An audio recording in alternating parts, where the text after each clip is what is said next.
Star Wars film about rebels on the run. One of the things that struck me was that this film had to be natural. It had to be about characters putting their feet on natural surfaces. Hey, I'm Donald Glover, and this is the Millennium Falcon. Come on, let me show you around. These are the living quarters. One of my favorite places on the ship. The fans know that you are a big Star Wars fan. You've talked about it a lot before. And the fans have been talking a lot about how you being cast as Lando was like utter perfection. Does that add to the pressure of filling these shoes? Or does it make you feel like, yeah, I got this? You tend to do a better job of things when you're a fan. You have standards a little bit. Like, you just know what you would hate right. A little bit more. I think you just be like, oh man, if that happened, you'd be like, oh, this is whack. So I just felt like everything had to be coming from the right place, whether it be where the camera was placed, whether it be where the lighting was coming from. It all had to feel legitimate. Let's go! Everything's patent leather. We got the sound system. It's pretty great. You don't want to touch any of this. Up here, we have the guest quarters. Pretty awesome space. So what did you do when you found out that you got this role? I said a lot of words I probably can't say here. I was just kind of like, wow, oh my God. It's crazy, you know, like other roles that I've gotten, you call people, they go, wow, that's amazing. With this one, it's so enormous that you call people and they're like just silent. They're just sort of shocked and stunned. So there's a lot of that. Bradford is a tremendous artist. He has a fantastic style. And visually, he builds from character and story. I think the beauty of Star Wars is that you don't want to try too hard. The simple, strong looks always work better. Over here, we have one of my favorite places on the ship, food and coffee bar. Make you a drink if you want, you know.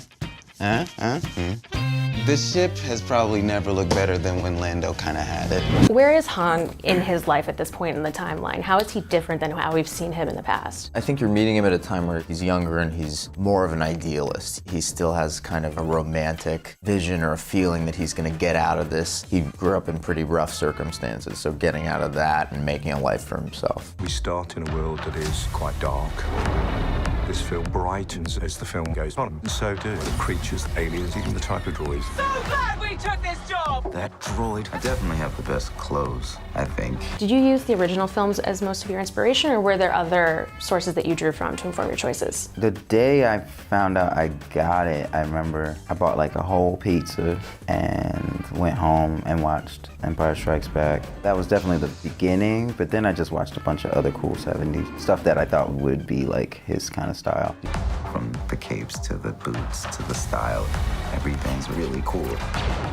This particular film has been the most costumes we've ever produced for a Star Wars film.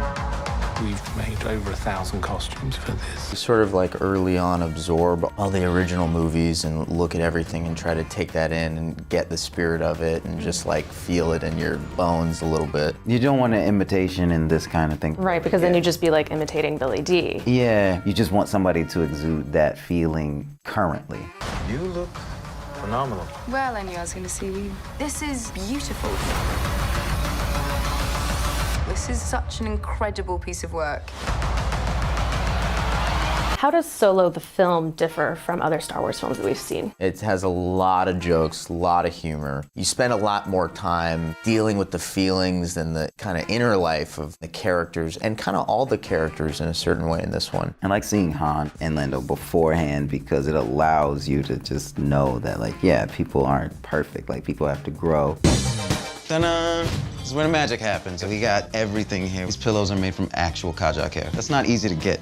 Listen to some tunes if I want to. Especially like with Lando's clothing and hairstyle, facial style choices, you can tell he's like not quite there. You know, like senior year in early college where you're like, I can buy my own clothes, but I don't have a lot of money. And I'm like trying to figure out what works for me, my body. And capes were obviously the proper choice. Yeah, that's what I'm saying. You can tell like he invested, like he probably by the time we see him in Empire Strikes Back, he's pulled back on capes. So far, what's been the best part of this process? I think getting to be a part of this world is really special. Not a lot of people get to do it. Getting to be on the Falcon, getting to participate in this world. Me getting the role was announced at Star Wars Celebration, and you don't know what to think, but you go there and just the love that people have for the story and the world and the franchise and everything, it means so much to people. But I think the coolest part of this entire ship is in here.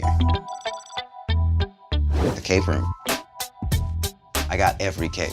okay? I got an everyday cape, sister's wedding cape, intergalactic President's Day cape. This is just if someone gets cold cape. And you kind of ride on that wave of their just positivity and excitement for it. Being in this kind of movie and yet at the same time getting to play a character that has so much to it, that's been a lot of fun. Here we go. Hold on, let me Velcro. And now you're Muff Tack. Can I adjust Muff Tack's Velcro? No one can adjust Muff Tack.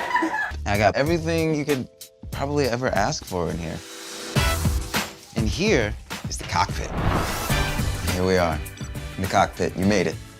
Over here we have the sliders, light up buttons. To all of your work on costumes and props and restoration, you are now making physical objects for people. It's the coolest thing in the world. For a kid who grew up buying Star Wars toys, to actually make Star Wars products is a dream come true. What we have here are some of the latest versions of our Mandalorian, AKA Mythosaur, AKA Bantha Skull, if you're old like me.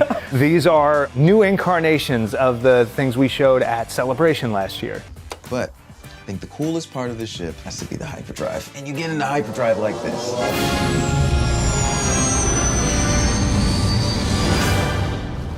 I never get tired of that. Hey, it's Gigi Hadid. For more videos like this, click here. Hi, I'm Cara Delevingne.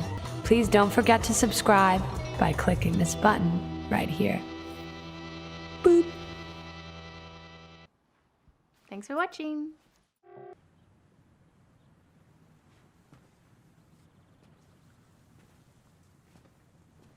You're still here.